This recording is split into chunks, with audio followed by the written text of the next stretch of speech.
दोस्तों, आज की कहानी में आपका स्वागत है। लेकिन कहानी शुरू करने से पहले कमेंट करके हमें ज़रूर बताएं कि आप हमारी वीडियोस कहाँ से देख रहे हैं। और हाँ, वीडियो को लाइक करना ना भूलें। मेरा नाम दिव्या है। मैं गरीब घर से थी। मेरे पिता एक मजदूर थे और मैं उनकी इकलौती बेटी। मेरे पिता गरीब ज़रूर थे, लेकिन वो मेरी हर ख्वाहिश पूरी करते थे। मैं अपने पिता के कच्चे घर में ज़रूर रहती थी, लेकिन मैं रानियों की तरह रहा करती थी। मेरी हर जिद पूरी होती थी। एक रात जब पिताजी काम से वापस घर आए तो उनका चेहरा खुशी से चमक रहा था। उनके हाथ में मिठाई का डब्बा था। उन्होंने मुझे आवाज़ दी, दिव्या बेटा, यहाँ देखो, तुम्हारे लिए क्या लेकर आया हूँ। मैं मुस्कुराते हुए उनके पास गई। ये मिठाई किस खुशी में है? तो उन्होंने कहा कि मैंने तुम्हारा रिश्ता पक्का कर दिया है अपने दोस्त के बेटे से। मैं रोते हुए कहने लगी कि मैं आपको छोड़कर नहीं जाऊंगी। बेटी, शादी तो हर लड़की की होती है और तुम्हें भी शादी करके अपने घर जाना है। वो मेरे सर पर प्यार से हाथ फेरते हुए मुझे समझाने लगे। कुछ दिनों के बाद मेरी शादी पिताजी के दोस्त के बेटे से हो गई। उसका नाम राहुल था। वो एक पढ़ा लिखा और समझदार लड़का था। उन लोगों ने हमसे दहेज भी नहीं लिया था, क्योंकि वो हमारे घर के हालात अच्छे से समझते थे। मैं गरीब ज़रूर थी, मगर मैं बहुत खूबसूरत और पढ़ी लिखी थी, इसीलिए मेरी शादी अच्छी जगह हो गई थी। राहुल के पास सब कुछ था, अपना घर, गाड़ियाँ, पैसा, दौलत, शोहरत, सब कुछ। मैंने तो ऐसा कभी अपने सपने में भी नहीं सोचा था कि मेरी शादी इतने अच्छे घर में होगी। शादी की पहली रात मैंने राहुल से कहा कि मैं गरीब घर की लड़की हूँ, मुझे इतने बड़े घर के तौर तरीके नहीं आते। तो उसने मुस्कुराते हुए जवाब दिया कि तुम्हें कुछ सीखने की ज़रूरत नहीं है। तुम्हारी ये सादगी और खूबसूरती ही मेरे लिए सब कुछ है। तुम बस मेरी बनकर रहो। मेरी शादी के 2 साल बाद ही मेरे पिता का देहांत हो गया। पिताजी की मौत का मुझे बहुत सदमा था, लेकिन इन सब में राहुल ने मेरा बहुत साथ दिया। धीरे धीरे करके वक्त गुजरता गया। राहुल मेरा आज भी वैसे ही ख्याल रखता था जैसे शादी के शुरू के दिन में। वो मेरे लिए सब कुछ करता था। मुझे ज़्यादा काम भी नहीं करना पड़ता था, क्योंकि घर में नौकर थे। राहुल मुझे अपनी पलकों पर बिठाकर रखता था। ये सब मेरे लिए सपने जैसा था। हमारी शादी को 7 साल हो चुके थे, लेकिन हम दोनों के बीच थोड़ा सा भी प्यार कम नहीं हुआ था। मुझे औलाद की कमी महसूस होती थी और मैं लोगों की बातें सुनकर रो पड़ती थी। मैं राहुल से कहती थी कि राहुल, मुझे डर लगता है। 7 साल हो गए हमारी शादी को। हमने सब डॉक्टर को दिखा दिया, लेकिन कोई फायदा नहीं है। उसने मेरे आंसू साफ किए और बोला कि तुम लोगों की बातों पर ध्यान मत दिया करो। औलाद ना होने की वजह से कहीं तुम मुझसे दूर तो नहीं हो जाओगे। राहुल, ये तुम कैसी बातें कर रही हो? जब ऊपर वाले को मंजूर होगा तो बच्चा भी हो जाएगा। मैं तुम्हें कभी नहीं छोड़ूंगा। उसने मेरा हाथ पकड़ा और मुझे समझाया। एक दिन हम दोनों बाहर से खाना खाकर आ रहे थे। बारिश हो रही थी, सड़क पूरी गीली थी और राहुल गाड़ी तेज चला रहा था। सामने से ट्रक आ रहा था। रात का टाइम था। हमारी गाड़ी उस ट्रक से जा टकराई और बहुत जोर से धमाका हुआ। मुझे शीशे टूटने की आवाज़ बहुत जोर से आई। उसके बाद मुझे कुछ याद ही नहीं रहा। जब मेरी आँख खुली तो मैंने खुद को एक अस्पताल में पाया। मुझे ऐसा लग रहा था जैसे मेरी पूरी दुनिया एक ही पल में ख़त्म हो गई हो। मेरे चारों तरफ बस अंधेरा ही अंधेरा था।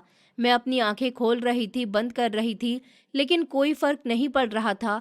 मुझे कुछ भी दिखाई नहीं दे रहा था। ऐसा लग रहा था जैसे किसी ने मेरी आंखों से सारी रोशनी छीन ली हो। मेरा दिल बहुत ज़ोर ज़ोर से धड़क रहा था और मेरे अंदर एक अजीब सा डर बैठ गया था। मैं घबराकर बार बार राहुल को आवाज़ देने लगी, राहुल, राहुल, तुम कहाँ हो? मुझे कुछ दिखाई नहीं दे रहा। लेकिन मेरी आवाज़ जैसे हवा में कहीं खो जा रही थी। तभी अचानक मुझे अपने पास कुछ हलचल महसूस हुई। 2 नर्सें मेरे पास आईं और उन्होंने मुझे पकड़कर वापस बिस्तर पर लिटा दिया। उन्होंने बहुत प्यार से कहा कि शांत रहो, तुम्हारी तबीयत अभी ठीक नहीं है। तुम अस्पताल में हो और तुम्हें आराम करने की ज़रूरत है। तुम्हारे पति को भी थोड़ी बहुत चोट आई है। वो दूसरे कमरे में है और थोड़ी देर में तुमसे मिलने आएंगे। उनकी बात सुनकर मुझे थोड़ी राहत मिली, लेकिन मेरे दिल का डर अभी भी कम नहीं हुआ था। मुझे बस राहुल से मिलना था। मैं उसी का इंतज़ार कर रही थी। तभी कुछ देर बाद एक डॉक्टर मेरे पास आए। उनकी आवाज़ बहुत गंभीर थी।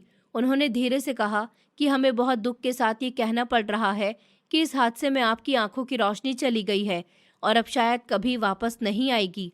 उनकी ये बात सुनकर जैसे मेरे शरीर में जान ही नहीं रही। मैं बिल्कुल सुन पड़ गई। मुझे समझ ही नहीं आया कि मैं क्या करूं, क्या कहूं। मैं बस चुप हो गई। मेरी आंखों से आंसू बहने लगे, लेकिन मैं उन्हें भी महसूस नहीं कर पा रही थी। मुझे लग रहा था कि ये सब एक बुरा सपना है और अभी मैं जाग जाऊंगी, लेकिन ये सपना नहीं था, ये मेरी हकीकत बन चुका था। मैं अब कुछ भी नहीं देख सकती थी, मेरा दिल टूट चुका था, मैं अंदर से बिखर गई थी। तभी मुझे राहुल की आवाज़ सुनाई दी। मैंने तुरंत उसकी तरफ हाथ बढ़ाया और बोली, राहुल तुम आ गए ना? मैं बहुत डर गई हूँ, मुझे कुछ दिखाई नहीं दे रहा, तुम ठीक तो हो ना? उसने मेरा हाथ पकड़ा और बोला, हाँ मैं यही हूँ, तुम परेशान मत हो, सब ठीक हो जाएगा। लेकिन उसके शब्दों में वो अपनापन नहीं था जो कि पहले हुआ करता था। उसकी आवाज़ में वो गर्माहट नहीं थी, वो बस जैसे औपचारिकता निभा रहा था। मुझे लगा शायद वो भी इस हादसे से बहुत परेशान है, इसीलिए ऐसा लग रहा है। मैंने खुद को समझा लिया, लेकिन धीरे धीरे दिन बीतने लगे और मुझे एहसास होने लगा कि अब सब कुछ पहले जैसा नहीं रहा। राहुल अब मेरे पास कम आने लगा था। पहले वो हर वक्त मेरे साथ रहता था, मेरी हर छोटी बड़ी बात का ख्याल रखता था, लेकिन अब वो हफ्ते में एक बार आता था और जल्दी ही चला जाता था। मैं हर दिन उसका इंतज़ार करती रहती थी, उसकी आहट सुनने के लिए तरस जाती थी, लेकिन वो नहीं आता था। अब तो अस्पताल की नर्सें भी बातें बनाने लगी थी। वो आपस में कहती थी कि पता नहीं ये अंधी औरत कब यहाँ से जाएगी, इसका पति भी इसे देखने नहीं आता। उनकी बातें सुनकर मेरा दिल और भी टूट जाता था। मैं चुपचाप सब सहती रहती थी। मेरे पास कहने के लिए कोई शब्द नहीं था, मेरा कोई अपना नहीं था, बस राहुल ही था, और अब वो भी मुझसे दूर होता जा रहा था। फिर एक दिन वो मेरे पास आया, मैं बहुत खुश हो गई। मुझे लगा शायद अब सब ठीक हो जाएगा, लेकिन उसकी अगली बात ने मेरी पूरी दुनिया ही खत्म कर दी। उसने मेरे हाथ में कुछ कागज़ दिए और बोला, ये लो, इस पर साइन कर दो। मैं समझ नहीं पाई। मैंने पूछा, ये क्या है? तो उसने कहा कि ये तलाक के कागज़ हैं, अब हमारा रिश्ता ख़त्म। मैं ये सुनकर जैसे ही पत्थर की हो गई, मेरे पैरों तले ज़मीन खिसक गई। मैंने रोते हुए कहा, राहुल ये तुम क्या कह रहे हो? हमने साथ जीने मरने की कसम खाई थी, हमारी शादी को इतने साल हो गए और तुम मुझे इस हालत में छोड़ रहे हो। उसने बहुत ठंडे अंदाज में कहा, मुझे तुमसे तुम्हारी खूबसूरती से प्यार था, लेकिन अब तुम एक बोझ बन गई हो और मैं बोझ नहीं उठा सकता। उसकी ये बात मेरे दिल में तीर की तरह लगी। मैं बार बार उससे कहती रही कि ऐसा मत करो, मैं तुम्हारे बिना कैसे जी पाऊंगी, लेकिन उसने मेरी एक नहीं सुनी। उसने ज़बरदस्ती मेरे हाथ से साइन करवा लिए और बिना पीछे देखे वहाँ से चला गया। उस दिन मैं पूरी तरह टूट गई थी। मेरे पास अब कोई नहीं था, मैं अकेली रह गई थी। कुछ दिन के बाद मुझे अस्पताल से छुट्टी मिल गई, लेकिन अब मैं कहाँ जाती? मेरे माँ बाप पहले ही इस दुनिया में नहीं थे और अब मेरा पति भी मुझे छोड़ चुका था। मैं बिल्कुल बेसहारा हो गई थी। मैं अस्पताल के बाहर एक कोने में बैठी हुई रो रही थी। मुझे समझ नहीं आ रहा था कि मैं कहाँ जाऊँ, क्या करूँ? तभी अचानक मुझे एक औरत की आवाज़ सुनाई दी। उसने बहुत नरमी से पूछा, क्या हुआ बहन, तुम यहाँ ऐसे क्यों बैठी हो? उसकी आवाज़ में अपनापन था। मैंने रोते हुए उसे अपनी पूरी कहानी बता दी कि कैसे मेरा एक्सीडेंट हुआ, कैसे मेरी आंखों की रोशनी चली गई और किस तरह मेरे पति ने मुझे छोड़ दिया। उसने मेरी बात ध्यान से सुनी और फिर बहुत ही प्यार से कहा कि तुम चिंता मत करो, यहाँ पास में एक आश्रम है, वहाँ एक औरत रहती है जो तुम्हारे जैसी बेसहारा औरतों को सहारा देती है। वो बहुत ही अच्छी है, उसका नाम सुनैना है। अगर तुम चाहो तो मैं तुम्हें वहाँ ले चलती हूँ। उसकी बात सुनकर मुझे थोड़ी उम्मीद जगी। मैंने उसका हाथ पकड़ लिया और धीरे से कहा कि हाँ, मुझे वहाँ ले चलो, मेरे पास अब कोई और रास्ता नहीं है। उस दिन पहली बार मुझे लगा कि शायद अभी मेरी ज़िंदगी पूरी तरह ख़त्म नहीं हुई है। शायद अभी भी कहीं ना कहीं मेरे लिए एक नई शुरुआत बाकी है। मैं अब उसी आश्रम में रहने लगी थी जहाँ उस अजनबी औरत ने मुझे लाकर छोड़ा था। उस दिन अगर वो मुझे वहाँ न ले जाती तो शायद मैं सड़क पर ही कहीं बैठी रोती रह जाती और मुझे समझ ही नहीं आता कि मुझे अपनी ज़िंदगी कैसे आगे बढ़ानी है। लेकिन उस आश्रम में कदम रखते ही जैसे मेरी टूटी हुई ज़िंदगी को एक छोटा सा सहारा मिल गया था। जब उसने मुझे सुनैना मैडम से मिलवाया तो उन्होंने बिना कुछ पूछे बस मेरे सर पर हाथ रखा और कहा कि अब तुम यहाँ सुरक्षित हो, तुम परेशान मत हो, तुम्हारे साथ जो भी हुआ वो बहुत बुरा है, लेकिन अब तुम्हें डरने की ज़रूरत नहीं है, तुम्हारे पास रहने के लिए जगह है और हम सब तुम्हारे साथ हैं। उनकी आवाज़ में इतना अपनापन था कि मैं खुद को रोक नहीं पाई और रो पड़ी। उन्होंने मुझे संभाला, मुझे एक कमरे में ले जाकर लिटा दिया और बार बार यही कहती रही कि अब सब ठीक हो जाएगा। धीरे धीरे मुझे एहसास हुआ कि वो सिर्फ बातें नहीं कर रही थी, बल्कि सच में वो हर उस औरत के लिए सहारा थी जो कहीं से टूट कर आई थी। उस आश्रम में मेरे जैसी बहुत सी औरतें थीं, कोई अपने घर वालों से ठुकराई गई थी, तो कोई अपने पति के हाथों सताई गई थी। किसी को दहेज के लिए निकाला गया था, तो कोई मजबूरी में सब छोड़कर यहाँ आई थी, और मैं भी उन्हीं में से एक थी। फर्क बस इतना था कि मैंने अपनी आंखों की रोशनी खो दी थी, और उसी के साथ जैसे मैंने अपनी पूरी दुनिया खो दी थी। लेकिन उस आश्रम में रहते हुए मुझे धीरे धीरे ये समझ आने लगा कि इंसान सिर्फ आंखों से नहीं बल्कि हिम्मत से जीता है। शुरू के कुछ दिन मेरे लिए बहुत मुश्किल थे। मुझे कुछ भी दिखाई नहीं देता था। मैं हर चीज़ के लिए किसी पर निर्भर थी। मुझे उठने बैठने चलने तक में डर लगता था। रात को तो जैसे मेरा डर और भी बढ़ जाता था, क्योंकि अंधेरा मुझे और गहरा महसूस होता था। मैं कई कई रातों तक सो नहीं पाती थी, बस चुपचाप लेटी रहती थी और अपने पुराने दिन याद करती रहती थी। राहुल की बातें याद आती थी, हमारा साथ बिताया हुआ समय याद आता था, और फिर उसका वो बेरुखा चेहरा सामने आ जाता था जब उसने मुझे तलाक के कागज़ थमाए थे। मुझे लगता था कि क्या सच में मैं इतनी बेकार हो गई थी कि किसी ने मुझे एक पल में छोड़ दिया। लेकिन फिर मैं खुद को समझाती थी कि शायद ये मेरी किस्मत थी, या शायद मुझे अब कुछ नया सीखना था। उस आश्रम की औरतें कभी कभी मेरे बारे में बातें करती थीं। उन्हें लगता था कि मेरी कहानी में कुछ और भी छुपा है। वो कहती थी कि कोई आदमी सिर्फ आंखों की रोशनी जाने पर 7 साल का रिश्ता नहीं तोड़ता, ज़रूर कोई और बात होगी। उनकी बातें सुनकर मुझे बहुत बुरा लगता था, लेकिन फिर मैंने सोचा कि हर किसी को अपनी सफाई देना ज़रूरी नहीं होता। मैंने एक दिन साफ साफ कह दिया कि मुझे किसी को कुछ साबित नहीं करना। जो सच है वो मुझे पता है, और वही काफ़ी है। इतना कहकर मैं वहाँ से चली गई, लेकिन अंदर ही अंदर मैं टूट जाती थी। मेरी आंखों से आंसू रुकते ही नहीं थे। मैं खुद को बहुत अकेला महसूस करती थी। लेकिन फिर सुनैना मैडम और राना मैडम जैसे लोग मेरे लिए हिम्मत बनकर खड़े थे। राना मैडम खास तौर पर मेरा बहुत ध्यान रखती थी। वो मुझे समय पर खाना देती थी, मेरी दवाइयों का ख्याल रखती थी, और जब भी मैं उदास होती थी तो वो मेरे पास बैठकर मुझसे बातें करती थी। एक रात में बिल्कुल नहीं सो पाई थी। मैं बस जाग रही थी और अपने मन में जाने कितनी बातें सोच रही थी। तभी राना मैडम मेरे पास आई और उन्होंने मुझे धीरे से पुकारा, दिव्या, तुम अभी तक जाग रही हो? उन्होंने मेरे सर पर हाथ फेरा और बोली कि तुम ऐसे खुद को और कमज़ोर कर लोगी। तुम्हें सो जाना चाहिए। तुम्हें अपने शरीर का ख्याल रखना होगा। मैं जानती हूँ तुम्हारा दुख बहुत बड़ा है, लेकिन तुम इतनी जल्दी हार नहीं मान सकती। उनकी बातें सुनकर मुझे थोड़ा सुकून मिला, लेकिन नींद फिर भी नहीं आई। मैं बस आंखें बंद करके लेटी रही और ऊपर वाले से यही दुआ करती रही कि मेरी ज़िंदगी में कुछ अच्छा हो जाए, कुछ ऐसा हो जाए जिससे मुझे फिर से जीने की वजह मिल जाए। कुछ दिन के बाद जब मेरा इलाज चल रहा था, तब डॉक्टर ने मुझे एक उम्मीद दी। उन्होंने कहा कि मेरी आंखों की रोशनी वापस आ सकती है अगर मैं सही से इलाज कराऊं और समय पर दवाइयाँ लूं। ये सुनकर जैसे मेरे अंदर एक नई जान आ गई। मुझे लगा जैसे किसी ने मेरे अंधेरे में एक छोटा सा दिया जला दिया हो। मैंने उसी दिन से ठान लिया कि मैं हार नहीं मानूंगी। मैं रोज़ अस्पताल जाने लगी, चेकअप करवाती थी, दवाइयाँ लेती थी, और धीरे धीरे मेरी हालत में सुधार होने लगा। पहले मैं बहुत कमज़ोर हो गई थी, लेकिन अब मेरे अंदर थोड़ी ताकत आने लगी थी। मेरा मन भी थोड़ा हल्का रहने लगा था। मैं अब पहले की तरह हर वक्त रोती नहीं थी, बल्कि थोड़ा मुस्कुराने की कोशिश करती थी। आश्रम की औरतों के साथ बातें करने लगी थी, उनकी कहानियाँ सुनती थी और अपनी भी थोड़ी थोड़ी बताती थी।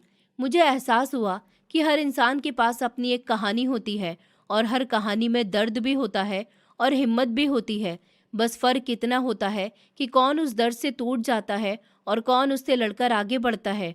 और मैंने तय कर लिया था कि मैं टूटने वालों में से नहीं हूँ, मैं लड़ने वालों में से हूँ। अब मैं हर दिन खुद को थोड़ा और मजबूत बनाने की कोशिश करती थी। मैं अपने आप से कहती थी कि चाहे मेरी आंखों की रोशनी पूरी तरह वापस आए या नहीं आए, लेकिन मैं अपनी ज़िंदगी को ऐसे ही अंधेरे में नहीं छोड़ सकती। मुझे आगे बढ़ना है, मुझे जीना है और अपने लिए एक नई राह बनानी है। धीरे धीरे मेरे अंदर एक आत्मविश्वास आने लगा था, और मुझे लगने लगा था कि शायद ऊपर वाले ने मेरे साथ जो किया उसमें भी कोई वजह होगी। शायद वो मुझे कुछ सिखाना चाहते थे, और अब मैं उस सीख को समझने लगी थी। मेरी ज़िंदगी पूरी तरह बदल चुकी थी, लेकिन अब मैं उस बदलाव से डर नहीं रही थी, बल्कि उसे अपनाने की कोशिश कर रही थी, और यही मेरी नई शुरुआत थी। उस रात के बाद मेरी ज़िंदगी जैसे दो हिस्सों में बँट गई थी। एक हिस्सा वो था जिसमें मुझे लगा कि ऊपर वाले ने मुझ पर रहम किया है और मेरी आंखों की रोशनी वापस दे दी है, और दूसरा हिस्सा वो था जिसमें मेरे साथ ऐसा हादसा हुआ था जिसे मैं चाहकर भी भूल नहीं पा रही थी। उस दिन जब मुझे तेज सर दर्द हुआ, तो मैं बस यही सोच रही थी कि एक साधारण सा दर्द है, लेकिन धीरे धीरे वो दर्द इतना बढ़ गया कि मुझे लगा जैसे मेरा सर फट जाएगा। मैं डर गई थी और तुरंत चेकअप के लिए चली गई।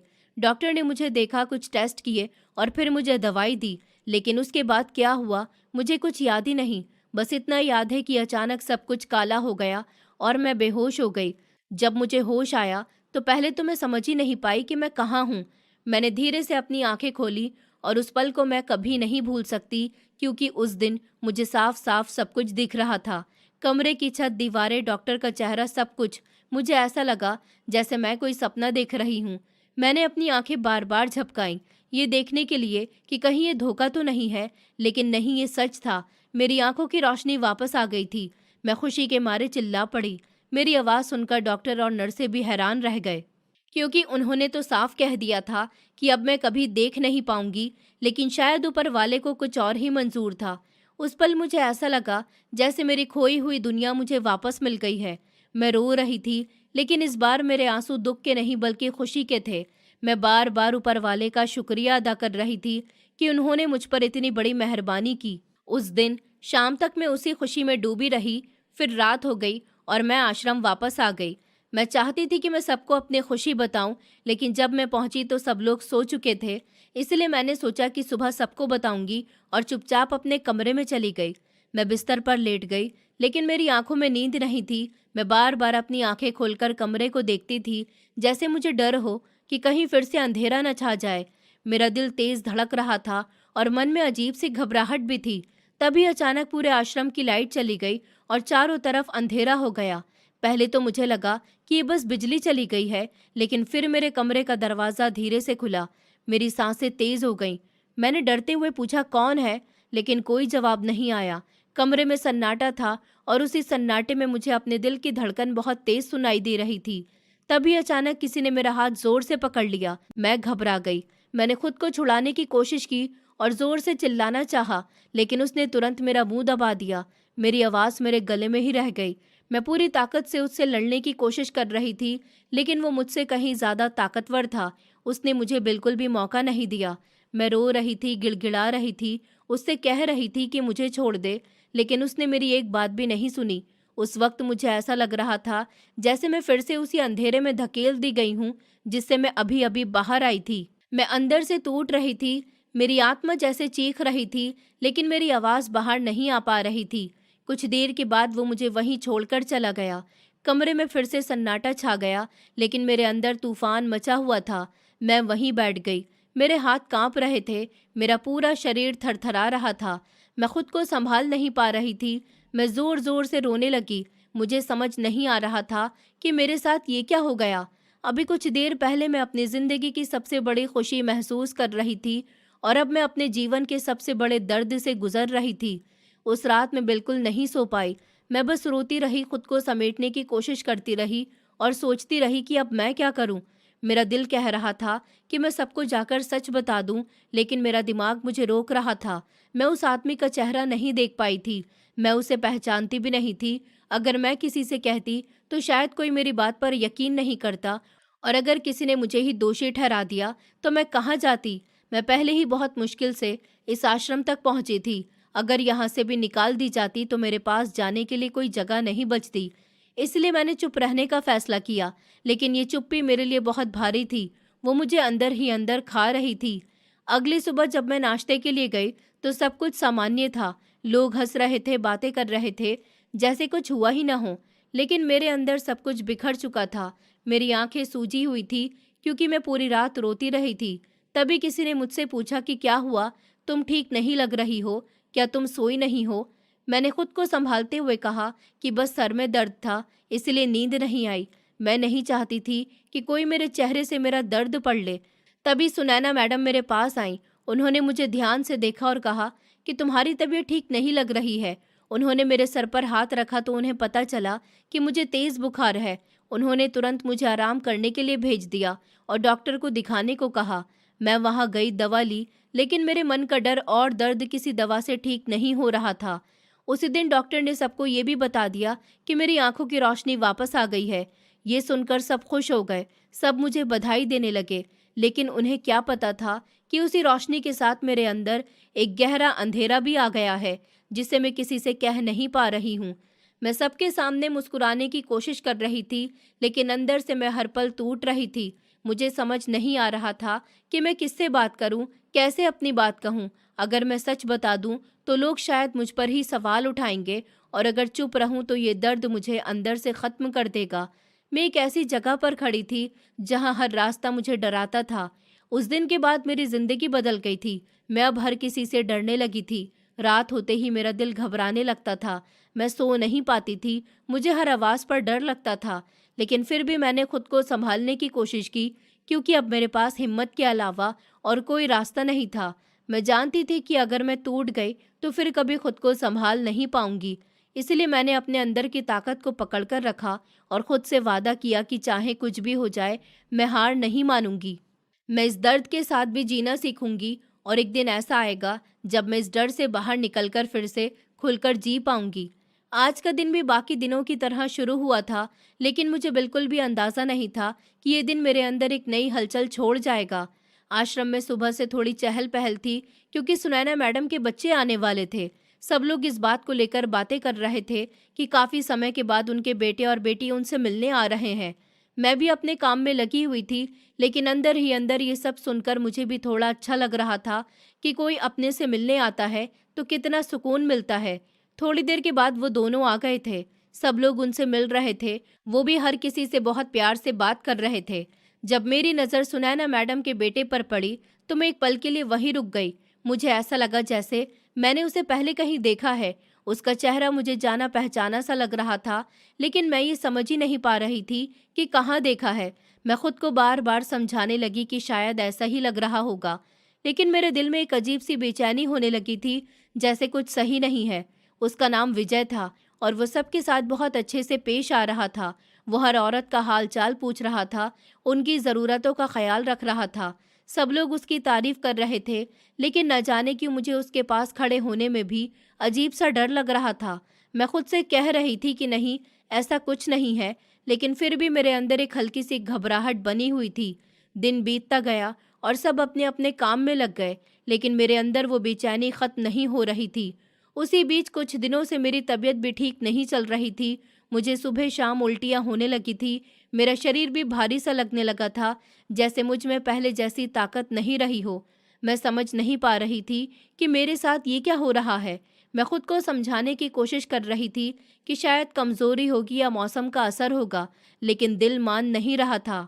एक शाम जब मैं अपने कमरे की तरफ जा रही थी, तो रास्ते में मुझे सुनैना मैडम की आवाज़ सुनाई दी। वो किसी से बात कर रही थी। उनकी आवाज़ में गुस्सा और दुख दोनों था। वो कह रही थी कि तुम अपनी हरकतों से कब बाज आओगे? मैंने तुम्हें कितनी बार समझाया है कि इस तरह की हरकतें ठीक नहीं है। मैंने इसीलिए तुम्हें बाहर भेज दिया था, क्योंकि तुमने पहले भी बहुत गलतियां की हैं। मैं कब तक तुम्हारी गलतियों को छुपाऊंगी? तुम अब बच्चे नहीं हो, तुम्हें समझना चाहिए और खुद को संभालना चाहिए। उनकी ये बातें सुनकर मेरे कदम वहीं रुक गए।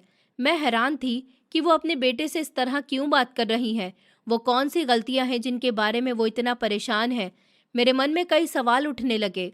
तभी मुझे ऐसा लगा जैसे कोई मेरी तरफ आ रहा है, तो मैं जल्दी से अपने कमरे में चली गई। लेकिन मेरे दिमाग में वही सारी बातें घूमती रहीं।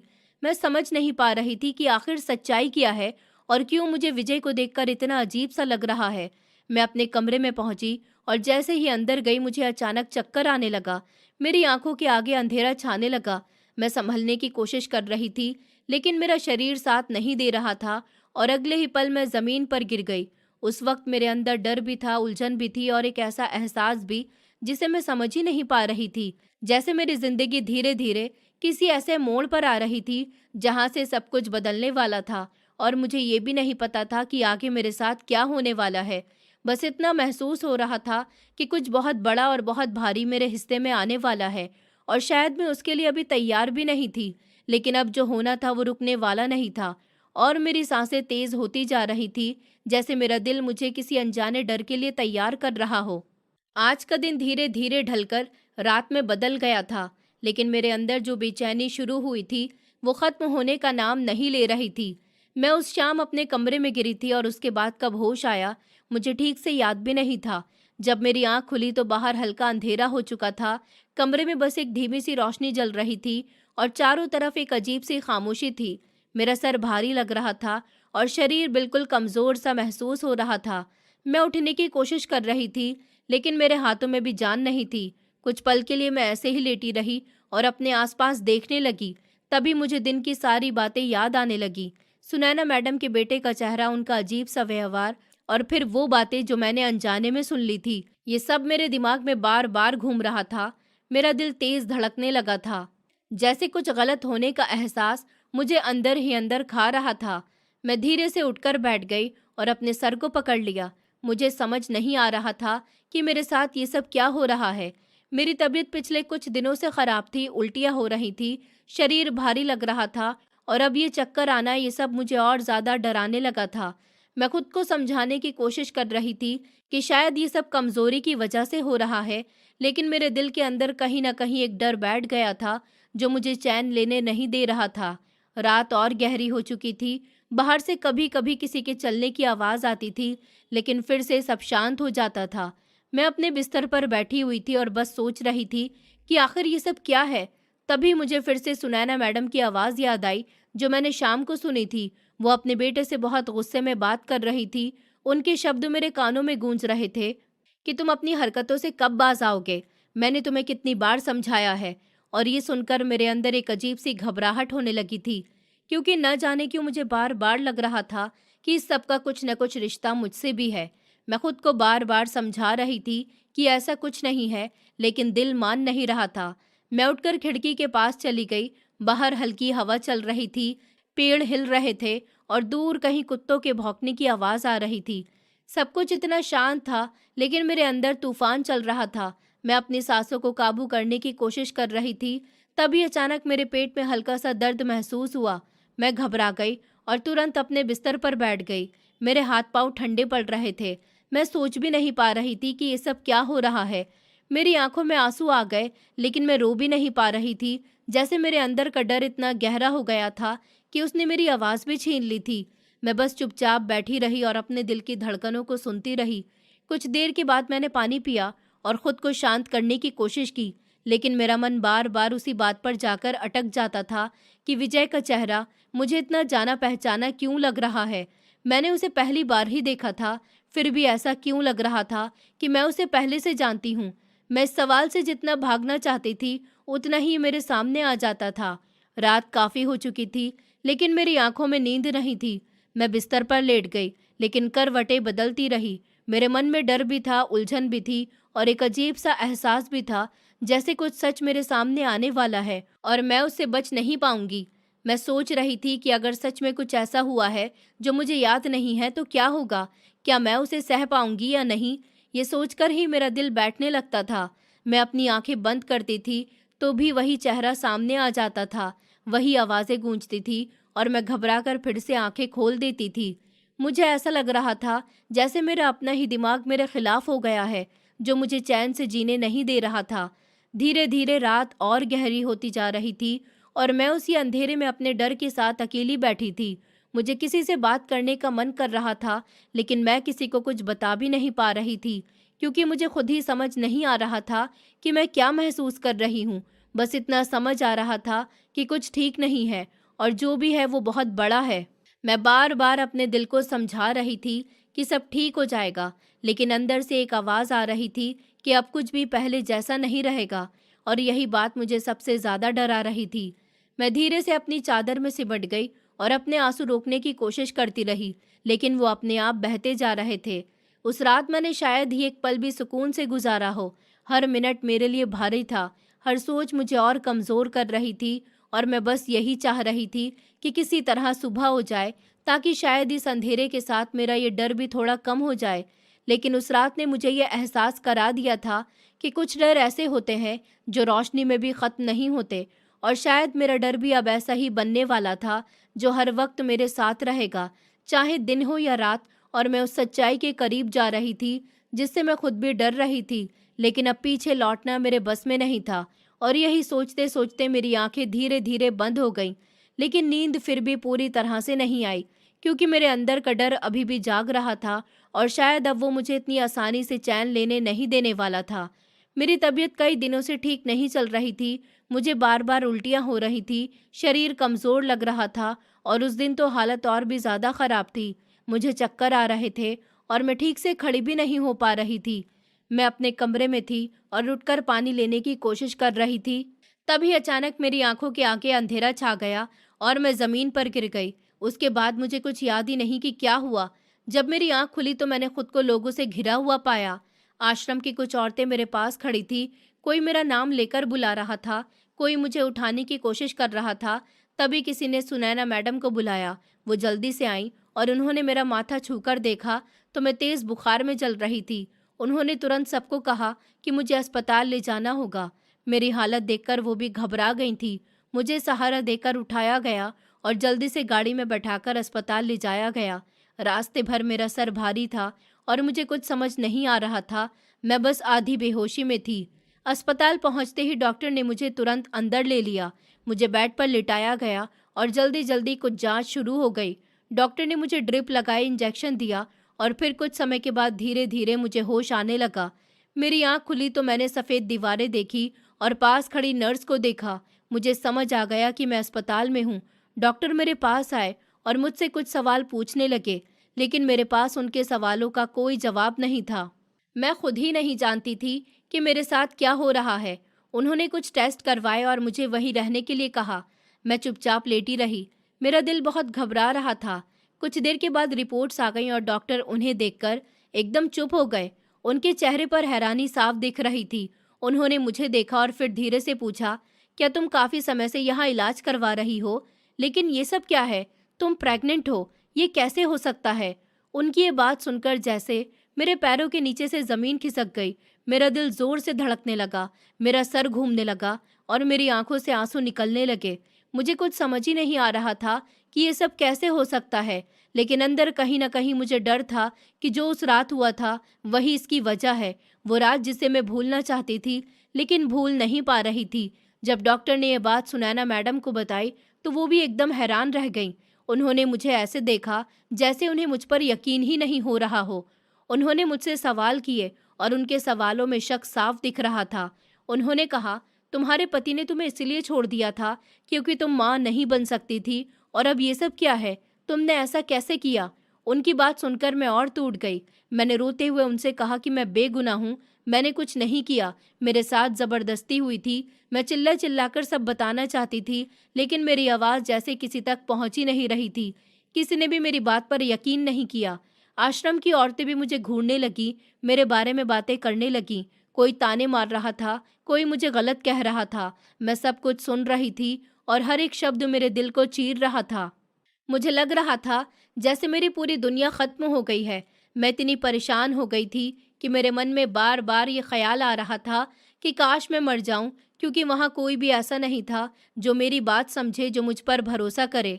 मैं रो रो कर बेहाल हो गई थी। मेरी सांसें भारी हो रही थी और दिल में सिर्फ दर्द ही दर्द था। तभी डॉक्टर ने सबको समझाया कि इस वक्त मुझे शांति की ज़रूरत है और इस तरह का माहौल मेरे लिए ठीक नहीं है। उन्होंने सबको शांत रहने को कहा और सुनैना मैडम से कहा कि मुझे वापस आश्रम ले जाएं और अभी मुझे आराम करने दिया जाए। उनके कहने पर सब थोड़ा शांत हो गए और फिर मुझे आश्रम वापस लाया गया। लेकिन अब सब कुछ बदल चुका था। वही जगह जहाँ मुझे पहले थोड़ा सुकून मिलता था, अब वहाँ हर नज़र में सवाल था, हर चेहरे पर शक था। लोग मुझसे दूरी बनाने लगे थे। कोई मुझसे ठीक से बात नहीं करता था और जो करते थे वो भी अजीब नज़रों से देखते थे। मैं हर पल खुद को अकेला महसूस करने लगी थी। सुनैना मैडम भी अब पहले जैसी नहीं रही थी। उनके व्यवहार में भी ठंडापन आ गया था और ये सब देखकर मेरा दिल और ज़्यादा टूटने लगा था। मैं समझ ही नहीं पा रही थी कि आखिर मेरी गलती क्या है और मुझे ही क्यों इस सब का सामना करना पड़ रहा है। लेकिन अब मेरे पास कोई रास्ता नहीं था।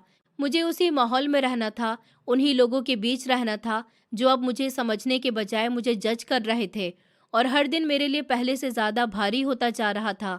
जैसे मैं धीरे धीरे अपने ही अंदर ख़त्म होती जा रही हूँ और कोई भी नहीं था जो मुझे पकड़कर संभाल सके। बस मैं थी, मेरा दर्द था और एक ऐसी सच्चाई थी जिसे कोई मानने को तैयार नहीं था। उस दिन के बाद मेरी ज़िंदगी जैसे पूरी तरह बदल गई थी और मैं चाहकर भी खुद को पहले जैसा महसूस नहीं कर पा रही थी। मैं हर वक्त एक अजीब सी शर्म और डर के बीच जी रही थी। जैसे कोई मुझे हर पल देख रहा हो और मुझे जज कर रहा हो। बाहर से मैं खुद को संभालने की कोशिश करती थी, लेकिन अंदर एक बहुत भारी बोझ था जो मुझे हर पल दबा रहा था। आश्रम की औरतें अब पहले जैसी नहीं रही थी, जो कभी मेरे साथ बैठकर हंसती थी, अब वही मुझे देखकर मुंह फेर लेती थी, और जब मैं उनके पास से गुजरती थी तो धीमी आवाज में बातें करने लगती थी। लेकिन वो बातें इतनी धीमी भी नहीं होती थी कि मैं सुन ना पाऊं। वो ताने मारती थी, कहती थी कि देखो ये कैसी बनती है शरीफ, और अब इसके पेट में बच्चा है। कोई कहता है कि ऐसे ही लोग आश्रम का नाम खराब करते हैं, कोई कहता है कि इसे यहाँ से निकाल देना चाहिए। उनकी हर एक बात मेरे दिल में जैसे चुभ जाती थी। मैं चाहकर भी कुछ नहीं कह पाती थी, क्योंकि मुझे पता था कि मेरी बात सुनने वाला कोई नहीं है। मैं बस चुप रहकर सब सह रही थी, लेकिन अंदर से मैं हर दिन टूट रही थी। हर ताना, हर नज़र मुझे कमज़ोर बना रही थी। और एक दिन ऐसा आया जब मैं खुद से हारने लगी। मुझे लगा कि मैं अब और नहीं सह सकती। मैं अपने ही शरीर से नफरत करने लगी थी। मुझे लगता था कि ये बच्चा मेरे हर उस दर्द की याद है जो मेरे साथ हुआ है। मैं हर दिन उसे महसूस नहीं कर सकती थी। मैं उसे अपने अंदर नहीं रख सकती थी। और उसी सोच के साथ मैंने एक फैसला लिया कि मैं इस बच्चे को जन्म नहीं दूंगी। मैं इस दर्द को अपने साथ नहीं जी सकती। उस रात मैं अपने बिस्तर पर लेटी हुई थी। मेरी आंखों में नींद नहीं थी और दिमाग में बस एक ही बात चल रही थी कि मुझे सुबह क्या करना है। मैंने तय कर लिया था कि सुबह मैं सुनैना मैडम से कहूंगी कि मुझे अस्पताल जाना है, और वहां जाकर सबसे पहले मैं अपना गर्भ गिरवा दूंगी। मुझे लगा कि यही एक रास्ता है जिससे मैं इस सब से बाहर निकल सकती हूँ। रात बहुत लंबी लग रही थी। हर मिनट जैसे रुक गया था। मैं बार बार करवट बदल रही थी। कभी छत को देखती थी, कभी आंखें बंद कर लेती थी, लेकिन नींद मुझसे बहुत दूर थी। मेरे दिमाग में हर वो पल घूम रहा था जो मेरे साथ हुआ था, और हर याद मुझे और कमज़ोर कर रही थी। लेकिन मैंने खुद को मजबूत बनाने की कोशिश की और अपने फैसले पर अड़ी रही। आखिरकार सुबह हो गई। जैसे ही मैंने उठकर दरवाज़ा खोलने की कोशिश की तो वो नहीं खुला। पहले मुझे लगा शायद मैंने ठीक से नहीं खोला, लेकिन जब मैंने दोबारा कोशिश की और दरवाज़ा फिर भी नहीं खुला तो मेरा दिल घबराने लगा। मैंने ज़ोर से दरवाज़ा खींचा, लेकिन वो बाहर से बंद था। मेरी सांसें तेज हो गईं। मुझे समझ ही नहीं आ रहा था कि ऐसा किसने किया और क्यों किया। मैंने तुरंत खिड़की की तरफ दौड़ लगाई और उसे खोलने की कोशिश की, लेकिन वो भी बंद थी, जैसे किसी ने जानबूझकर मुझे अंदर कैद कर दिया हो। उस पल मेरे अंदर डर और गुस्सा दोनों एक साथ आ गए। मैं समझ ही नहीं पा रही थी कि ये सब क्या हो रहा है। तभी मेरी नज़र टेबल पर रखे एक कागज़ पर पड़ी। मेरा दिल धड़कने लगा। मैं उसके पास गई और उसे उठाकर पढ़ने लगी। उसमें लिखा था कि तुम अपना गर्भ नहीं गिरा सकती, तुम्हें इस बच्चे को जन्म देना होगा। ये पढ़ते ही मेरे हाथ कांपने लगे, मेरी आंखें फैल गईं और मुझे ऐसा लगा जैसे किसी ने मेरे सर पर जोर से चोट कर दी हो। मैं पूरी तरह से डर गई थी, क्योंकि इसका मतलब साफ था कि कोई है जिसे मेरे बारे में सब कुछ पता है। कोई मेरी हर हरकत पर नज़र रख रहा है और उसे ये भी पता चल गया कि मैं क्या करने वाली हूँ। लेकिन वो कौन है, ये सोचकर ही मेरी हालत ख़राब हो रही थी। मैं कमरे में इधर उधर देखने लगी, जैसे वो इंसान कहीं यहीं छुपा हो, लेकिन वहाँ कोई नहीं था, बस मैं थी और मेरी घबराहट थी। तभी अचानक दरवाजे पर दस्तक हुई। मेरी सांसें जैसे रुक गईं। मैंने कुछ पल खुद को संभाला और फिर धीरे से पूछा, कौन है बाहर? बाहर से आवाज़ आई कि मैं हूँ सुनैना मैडम, दरवाज़ा खोलो। उन्होंने जैसे ही दरवाज़ा खोला, मैं बाहर आई तो उन्होंने मुझे देखा और कहा, जल्दी से तैयार हो जाओ, हमें अस्पताल जाना है चेकअप के लिए, और नाश्ता भी कर लो। मैं कुछ कहना चाहती थी, लेकिन मेरे शब्द जैसे कहीं खो गए थे। मैं चुपचाप उनके साथ चलने लगी। तभी मैंने देखा कि कुछ औरतें वहाँ खड़ी थी और वो सुनैना मैडम से कह रही थी कि हम इस लड़की के साथ नहीं रह सकते, आप या तो इसे यहाँ रखिए या फिर हमें। उनकी आवाज़ में गुस्सा और नफरत साफ झलक रही थी। वो मेरे बारे में गलत बातें कर रही थी, मुझे बदनाम कर रही थी, और मैं बस चुप खड़ी सब सुन रही थी। मेरे पास खुद को बचाने के लिए कोई शब्द नहीं थे, लेकिन इस बार सुनैना मैडम ने उनका साथ नहीं दिया। उन्होंने गुस्से में उन्हें डांटा और कहा कि ये कैसी बातें कर रही हो तुम लोग, यहाँ कौन रहेगा इसका फैसला मैं करूँगी, तुम लोग जाओ और अपना काम करो। उनकी बात सुनकर वो सब चुप हो गईं और वहाँ से चली गईं। उस पल मुझे थोड़ा सहारा महसूस हुआ, जैसे कोई है जो मेरे साथ खड़ा है। फिर सुनैना मैडम मुझे अस्पताल लेकर गईं। वहाँ मेरा चेकअप हुआ। डॉक्टर ने जांच की और बताया कि बच्चा ठीक है और मैं भी ठीक हूँ। ये सुनकर मेरे अंदर फिर से वही उलझन शुरू हो गई, क्योंकि मैं इस बच्चे को नहीं चाहती थी, लेकिन सब कुछ मेरे खिलाफ जा रहा था। वापस आते समय सुनैना मैडम ने मुझसे कहा कि दिव्या, तुम परेशान मत हो, मुझे पता है इसमें तुम्हारी कोई गलती नहीं है, तुम्हारे साथ ज़बरदस्ती हुई है। उन्होंने ये भी कहा कि उन्होंने कैमरों की रिकॉर्डिंग देखी है और उसमें साफ नज़र आता है कि मेरे साथ गलत हुआ है, लेकिन उस आदमी का चेहरा साफ नहीं दिख रहा। उनकी ये बात सुनकर मेरी आंखों में आंसू आ गए।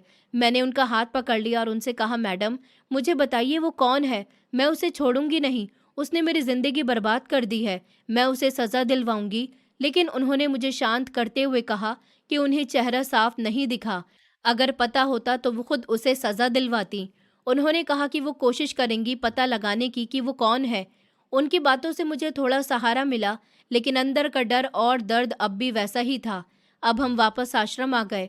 उन्होंने मुझे कमरे तक छोड़ा और कहा कि तुम आराम करो, मैं अभी आती हूँ। मैं कमरे में आकर चुपचाप बैठ गई और सोचने लगी कि आखिर ये सब कब खत्म होगा, कब मुझे इस दर्द से राहत मिलेगी।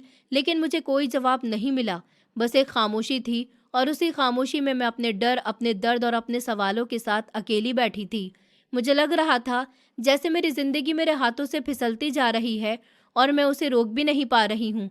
मैं बस खुद को संभालने की कोशिश कर रही थी, लेकिन अंदर से मैं हर पल टूट रही थी, और यही मेरी सबसे बड़ी सच्चाई बन गई थी, जिसे मैं चाहकर भी बदल नहीं पा रही थी।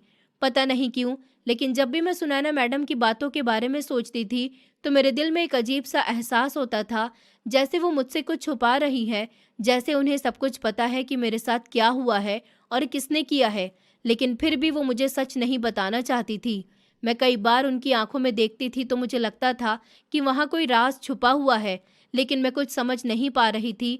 और फिर अगले ही दिन आश्रम में खबर फैल गई, जिसने सबको हिला दिया। सब लोग आपस में बातें कर रहे थे कि सुनैना मैडम के बेटे का एक्सीडेंट हो गया और उस एक्सीडेंट में उसकी एक टांग काटनी पड़ी है, वो अब अपाहिज हो गया। ये सुनकर मैं कुछ पल के लिए चुप रह गई। मुझे यकीन नहीं हो रहा था कि ऐसा भी हो सकता है। कुछ औरतें आपस में बातें कर रही थी और मैं पास से गुजरते हुए उनकी बातें सुनने लगी। वो कह रही थी कि विजय तो हमेशा से ही बिगड़ा हुआ लड़का था, दोस्तों के साथ घूमना, पार्टी करना, यही सब करता था। और उसी दिन भी वो दोस्तों के साथ पार्टी करके आ रहा था, तभी रास्ते में उसकी गाड़ी का एक्सीडेंट हो गया और हालत इतनी खराब हो गई कि उसकी जान बचाने के लिए डॉक्टरों को उसकी टांग काटनी पड़ी। ये सब सुनकर मेरे मन में उसके लिए कोई खास भावना नहीं आई, लेकिन सुनैना मैडम के लिए बहुत बुरा लग रहा था, क्योंकि वो एक बहुत अच्छी औरत थी और उनके साथ इतना बड़ा दुख हो गया था। वो ज़्यादातर समय अस्पताल में ही रहने लगी थी और आश्रम में कम ही आती थी। जब भी आती थी तो उनके चेहरे पर पहले जैसी चमक नहीं होती थी। वो थकी हुई और टूटी हुई लगती थी। उनकी आंखों में हमेशा एक दर्द सा रहता था। एक शाम वो मेरे पास आई और उनके चेहरे पर आंसू थे। उन्होंने मुझे बैठाया और धीरे से कहा, दिव्या, मैं तुमसे एक बात कहना चाहती हूँ। उनकी आवाज़ में एक अजीब सी विनती थी। उन्होंने कहा कि मैं चाहती हूँ कि तुम मेरे बेटे से शादी कर लो। तुम बहुत अच्छी हो, बहुत समझदार हो, और मुझे लगता है कि तुम ही उसे संभाल सकती हो। वो तुम्हारे बच्चे को अपना नाम देगा। तुम्हें किसी चीज़ की चिंता करने की ज़रूरत नहीं होगी। मैं सब संभाल लूँगी। मैंने उसे भी समझा दिया है, वो अब बदल गया है। तुम्हें उसका सहारा मिलेगा और उसे तुम्हारा। उनकी ये बात सुनकर मैं पूरी तरह से हैरान रह गई। मुझे समझ ही नहीं आ रहा था कि मैं क्या सुन रही हूँ। वो मेरे बारे में सब कुछ जानती थी, फिर भी वो मुझसे ये बात कैसे कह सकती थी? मेरे मन में हजार सवाल उठ रहे थे, लेकिन मैं कुछ बोल नहीं पा रही थी। धीरे धीरे ये बात पूरे आश्रम में फैल गई और सब लोग सुनैना मैडम की तारीफ करने लगे। कहने लगे कि देखो, उन्होंने इस लड़की को अपना लिया, अपने बेटे से उसकी शादी करा दी, उसे एक नाम दे दिया। राना मैडम भी मुझे समझाने लगी। उन्होंने कहा कि विजय अब पहले जैसा नहीं रहा, वो बदल चुका है, वो तुम्हारा और तुम्हारे बच्चे का ख्याल रखेगा। मैं बहुत उलझन में थी, लेकिन फिर मैंने अपने बच्चे के बारे में सोचा और आखिरकार उनकी बात मान ली और मेरी शादी विजय से हो गई। सब कुछ इतनी जल्दी हुआ कि मुझे समझने का वक्त भी नहीं मिला, और फिर वो रात आई जो हमारी शादी की पहली रात थी। मैं और विजय कमरे में बैठे थे। कमरे का माहौल शांत था, लेकिन मेरे दिल की धड़कन तेज थी। तभी उसने मुझे देखा और कहा कि उसे मुझसे कुछ कहना है। उसकी आवाज़ में डर और पछतावा साफ नजर आ रहा था। उसने मुझे बैठने को कहा और फिर उसने जो कहा उसे सुनकर जैसे मेरे पैरों के नीचे से ज़मीन खिसक गई। उसने कहा कि उस रात मेरे साथ जो कुछ हुआ था वो किसी और ने नहीं बल्कि उसी ने किया था। वो अपने दोस्तों के साथ पार्टी से आया था, उसने नशा किया हुआ था, उसे होश नहीं था, और वो मेरे कमरे में आ गया और उसने मेरे साथ वो सब किया जिसे मैं आज तक समझ नहीं पा रही थी। उसने कहा कि वो नहीं चाहता था कि मुझे कभी इसका पता चले, लेकिन जो हुआ इसके बाद उसे अपने हर काम का पछतावा होने लगा। उसने कहा कि शायद ऊपर वाले ने उसे उसी की सज़ा दी है, इसलिए उसका एक्सीडेंट हुआ और उसकी एक टांग चली गई। उसने ये भी बताया कि उसकी माँ को भी सब पता चल गया था। उन्होंने सीसीटीवी कैमरा देखा था और उसे बहुत डांटा था। उसने उनसे वादा भी किया था कि वो अब ऐसा कुछ नहीं करेगा, लेकिन वो खुद को रोक नहीं पाया और फिर उस एक्सीडेंट ने उसकी ज़िंदगी बदल दी। उसने रोते हुए कहा कि वो मुझसे माफ़ी मांगना चाहता है। उसने मेरे सामने सर झुका लिया और मेरे पैरों में गिर गया। वो रो रहा था, बार-बार मुझसे माफ़िया मांग रहा था, कह रहा था कि वो अब बदल चुका है और वो मेरी पूरी ज़िंदगी, मेरी और मेरे बच्चे की ज़िम्मेदारी लेना चाहता है। उसकी हालत देखकर मैं खुद भी अंदर से हिल गई थी। मेरे सामने वो इंसान था जिसने मेरी ज़िंदगी बर्बाद कर दी थी और आज वही मेरे सामने रो रहा था, माफ़ी मांग रहा था। मैं समझ ही नहीं पा रही थी कि मैं क्या करूँ? मेरे अंदर गुस्सा भी था, दर्द भी था, लेकिन एक अजीब-सी थकान भी थी। मैं बहुत कुछ सोच चुकी थी, बहुत कुछ झेल चुकी थी और शायद अब मेरे पास लड़ने की ताकत नहीं बची थी। उसने मुझसे वादा किया कि वो अब मुझे कभी दुख नहीं देगा। वो मेरा ख़्याल रखेगा और मेरे बच्चे को अपना नाम देगा। मैं कुछ देर तक चुप रही और फिर न जाने क्यों, मैंने उसे माफ़ कर दिया। शायद ये मेरी मजबूरी थी या मेरी थकान, लेकिन उस पल मैंने उसे माफ़ कर दिया और मेरी ज़िंदगी एक नए मोड़ पर आकर खड़ी हो गई, जहाँ से सब कुछ बदलने वाला था। लेकिन इस बार मैं खुद को समझा चुकी थी कि अब जो भी होगा मुझे उसी के साथ जीना है, क्योंकि अब मेरे पास कोई और रास्ता नहीं था। उस दिन जब सब सच सामने आ गया था और मेरे दिल में जो तूफान था वो धीरे-धीरे शांत होने लगा था, तभी सुनैना मैडम मेरे पास आईं। उनकी आंखों में आंसू थे और उनके चेहरे पर भी पछतावा साफ नजर आ रहा था। वो मेरे सामने खड़ी होकर रोने लगी और बोली, बेटी, मुझे माफ़ कर दो। मैं भी तुम्हारी गुनहगार हूँ। मैंने अपने ही बेटे की गलती को छुपाया। मैंने तुम्हें इंसाफ नहीं दिलाया। मैं चाहती तो उसी दिन सच सबके सामने ला सकती थी, लेकिन मैंने ऐसा नहीं किया। शायद उसी की सज़ा मुझे और मेरे बेटे को मिली है। ये सब कहते-कहते वो मेरे सामने हाथ जोड़कर खड़ी हो गईं। वो मुझसे बड़ी थीं, उम्र में भी और रिश्ते में भी, लेकिन उस वक़्त वो एक माँ नहीं बल्कि एक ऐसी औरत लग रही थी, जो अपने किए पर टूट चुकी हो। मैं उन्हें इस हालत में देखकर खुद को रोक नहीं पाई। मैंने उन्हें तुरंत उठाया और कहा कि आप ऐसा मत कीजिए, आप मुझसे माफ़ी मत माँगिए। जो होना था वो हो गया, अब हम उसे बदल नहीं सकते। मैंने उन्हें कहा कि मैंने आपको माफ़ कर दिया, क्योंकि मैं और नफ़रत लेकर नहीं जी सकती थी। मेरे अंदर अब और दर्द सहने की ताकत नहीं थी। उस दिन के बाद मेरी ज़िंदगी धीरे-धीरे बदलने लगी। विजय का व्यवहार मेरे साथ पूरी तरह से बदल गया। वो पहले जैसा बिल्कुल भी नहीं रहा था। अब वो हर वक़्त मेरा ख़्याल रखता था, मेरी छोटी-छोटी ज़रूरतों का ध्यान रखता था, मुझे कभी अकेला महसूस नहीं होने देता था। उसकी आँखों में अब सच में पछतावा और प्यार दोनों दिखता था। और शायद यही वजह थी कि मैं भी उसके साथ धीरे-धीरे सहज होने लगी थी। मैं भी उसका ख़्याल रखने लगी, उसकी हर ज़रूरत का ध्यान रखने लगी। सुनैना मैडम भी अब मुझे अपनी बेटी की तरह रखने लगी थी। वो मेरे लिए खुद खाना बनाती थी, मेरे सर पर हाथ फेरती थी और हर वक़्त ये कोशिश करती थी कि मुझे कभी भी ये महसूस न हो कि मैं इस घर में पराई हूँ। मेरी ज़िंदगी जो पहले सिर्फ़ दर्द और डर से भरी थी, अब उसमें थोड़ा सुकून आने लगा था। मैं आज भी उस रात को भूल नहीं पाई हूँ, जो मेरे साथ हुआ था। वो मेरे दिल के किसी कोने में आज भी ज़िंदा है, लेकिन अब मैंने उसे एक बुरा सपना मान लिया है, क्योंकि अगर मैं उसे हर दिन याद करती, तो शायद मैं कभी आगे नहीं बढ़ पाती। विजय अब मेरी हर बात मानता है। मैं जो कहती हूँ वो बिना सोचे समझे मेरे लिए कर देता है। कभी-कभी वो खुद कहता है कि दिव्या, अगर उस दिन मेरा एक्सीडेंट नहीं हुआ होता, अगर मेरी एक टाँग नहीं कटी होती, तो शायद मैं कभी नहीं बदलता और शायद कभी तुमसे भी नहीं मिलता। मुझे कभी ये एहसास ही नहीं होता कि तुम कितनी अच्छी हो। वो जब ये बात कहता है तो उसकी आंखों में सच्चाई नजर आती है और मुझे लगता है कि शायद जिंदगी ने उसे सही समय पर उसकी गलती का एहसास करा दिया। मैंने भी उससे कहा कि मैं भी तुम्हारे साथ बहुत खुश हूँ और सच यही था, क्योंकि अब मैं सच में अपने दिल से उसके साथ रह रही थी। कुछ समय के बाद हमारी एक बेटी हुई और उस दिन मेरी जिंदगी जैसे पूरी हो गई। विजय हमारी बेटी से बहुत प्यार करता था। वो उसे अपनी जान से ज्यादा चाहता था। उसे गोद में उठाकर घंटों खेलता रहता था। उसकी हर मुस्कान पर खुश हो जाता था और उसे देखकर मुझे लगता था कि शायद अब हमारी जिंदगी सच में बदल चुकी है।